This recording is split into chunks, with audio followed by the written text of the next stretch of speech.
Cricket रसिक हो नमस्कार. मी विवेक कुलकर्णी. आपल्या क्रिकेट गप्पा या खास क्रिकेटवरच्या तुमच्या आवडत्या कार्यक्रमात तुमचं पुन्हा एकदा नव्याने स्वागत. मंडळी,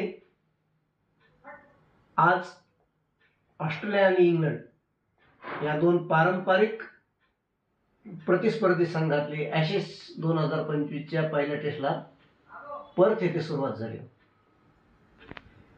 जोपर्यंत हा व्हिडिओ तुम्ही पाहत असाल तोपर्यंत तुम्हाला पहिल्या दिवसाचा पूर्ण खेळ झालेला नक्कीच कळलेला असेल, मलाही माहिती आहे. त्याबद्दल मी काहीशी तुमची आधीच दिलगिरी व्यक्त करतो. मंडळी, अतिशय थरारक अशी आजच्या दिवसाची सुरुवात झाली आहे आणि ॲज युजल ऑस्ट्रेलिया आणि इंग्लंडमध्ये ज्या पद्धतीत ॲशेस होतात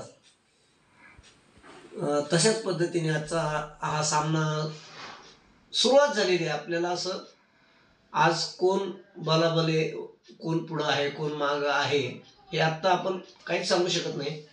पण ओव्हरऑल क्रिकेट रसिकाला ज्या पद्धतीत सामना हवा असतो तशाच पद्धतीत सामन्याची आज सुरुवात झाली.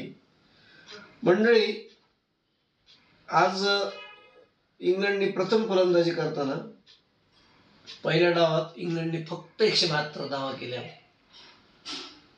जागतिक क्रमवारीतला सर्वोत्तम गोलंदाज म्हणून ज्याची ओळख आहे तर मिशेल स्टार्कने अत्यंत सुरेख आणि भेदक अशी गोलंदाजी केली आणि इंग्लंडच्या धावाचा कणाच मोडून टाकला.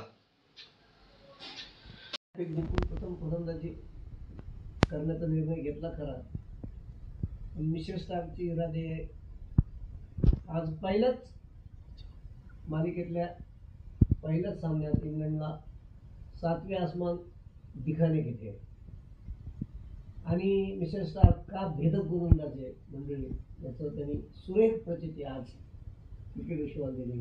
काय गोलंदाजी टाकते त्याने.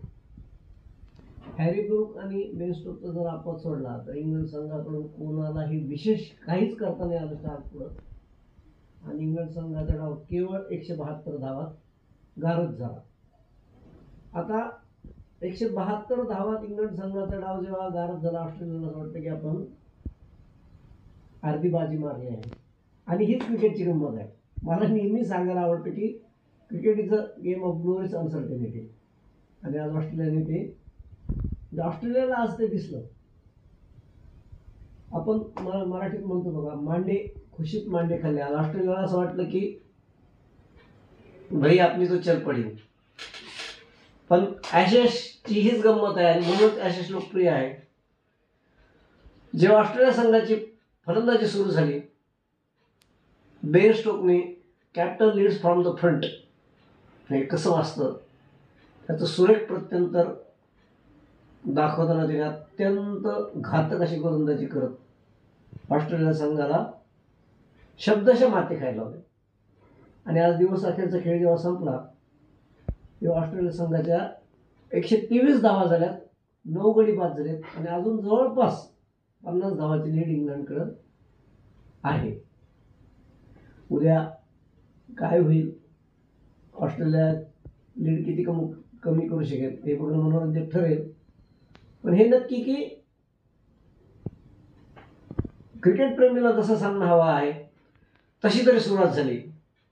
आणि मंडळी, उद्यापासून पुन्हा एकदा भारत आणि दक्षिण आफ्रिका यांच्यातली दुसरी आणि या मालिकेतला अंतिम सामना होत आहे. भारताने पहिल्या सामन्यात अनपेक्षितरित्या माती खाल्ली, क्रिकेट रसिकाला, क्रिकेट प्रेमींना नाराज केलं. पण इट्स पार्ट ऑफ क्रिकेट चलता है. क्रिकेटमध्ये ह्या गोष्टी होतच राहतात. फक्त दुर्दैव याची की भारतात कसोटीत जास्त हारत आहे हे चिंताजनक आहे. पण एनी हाऊ भारत दुसऱ्या कसोटीत चांगली कामगिरी करेल अशी अपेक्षा आपण बाळगूया. म्हणजे दुसऱ्या क्रिकेटसाठी, भारतीय संघासाठी तशी आणखीन एक वाईट बातमी आहे की शुभमन गिल या टेस्टमधून बाहेर पडला आहे. त्यामुळे आता कर्णधार कोण असेल इथपासून चर्चा आहे. पंत असेल की पंतचे बेभरोशा बघता के एल राहुलकडे दिलं जाईल. आत्ता हे काही चित्र क्लिअर नाही, पण जो कोणी कर्णधार असेल त्याच्यावर प्रचंड जबाबदारी आहे नक्की. पण तमाम भारतीय क्रिकेट रसिकांची हीच अपेक्षा असेल की भारतीय संघाने पहिल्या कसोटीत झालेला मानहानिकारक पराभव विसरावा आणि उद्यापासून अत्यंत सकारात्मक रीतीने खेळायला सुरुवात करावी आणि हा सामना जिंकून मालिका बरोबरीत करावी. आता मालिका जिंकणं तर भारत संघासाठी अशक्य आहे. दुर्दैवाने पहिल्या टेस्टमध्ये जो विजय आपल्या हातातोंडाशी होता तो विजय आपण मिळवू शकलो नाही, त्याचं रूपांतर पराभवात झालं. पण जसं नेहमीच म्हटलं जातं, इट्स पार्ट ऑफ गेम. आता ते आपलं दुर्दैव, आपली हाराकिरी, आपला फाजीलपणा, आपला फाजील आत्मविश्वास यावर आपण चर्चा करण्यात काही अर्थ नाही, कारण तो इतिहास आहे.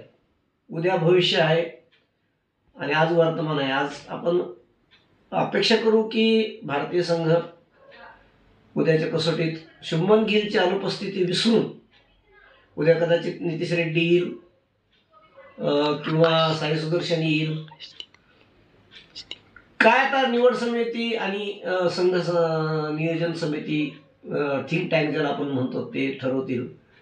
पण जो कोणी असेल संघात, क्रिकेट रसिक हो, क्रिकेट हा खेळच असा आहे की तो कधीच कोणासाठी थांबत नाही. त्यामुळे तो शुभमन गिलसाठी थांबणार नाही. पण ॲज अ क्रिकेट प्रेमी आपण सगळे भारतीय संघाच्या यशासाठी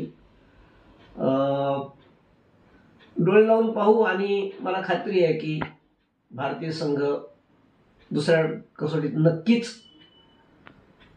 नव्या रूपात तुम्हाला दिसेल आणि भारतीय संघ नक्कीच विजयी होईल अशी अपेक्षा बाळगू. एकंदरीतच आजचा दिवस क्रिकेटसाठी खूप छान होता. उद्याचाही असेल. पुन्हा आपण उद्या संध्याकाळी दोन्ही सामन्याच्या शेवटानंतर चर्चेसाठी भेटत राहू. मंडळी, आपणास विनंती आहे, आपण माझ्या क्रिकेट गप्पा या कार्यक्रमाला भरपूर प्रतिसाद देत आहात आणि देत राहाल मला खात्री आहे. आणि याचबरोबर मी माझं पिंपरी चिंचवड हे माझं स्वतःचं वेब पोर्टल चालू केलं आहे. आपण त्यालाही असाच आपला भरभरून प्रतिसाद द्या. माझ्या पेपरला लाईक करा, सबस्क्राईब करा, शेअर करा, बातम्या वाचत चला आणि ऑफकोर्स माझ्या या चॅनेललाही लाईक करा, कमेंट करा. तुमच्या काही शंका असतील तर मला आवर्जून विचारा कमेंट बॉक्समध्ये. मला तोपर्यंत धन्यवाद.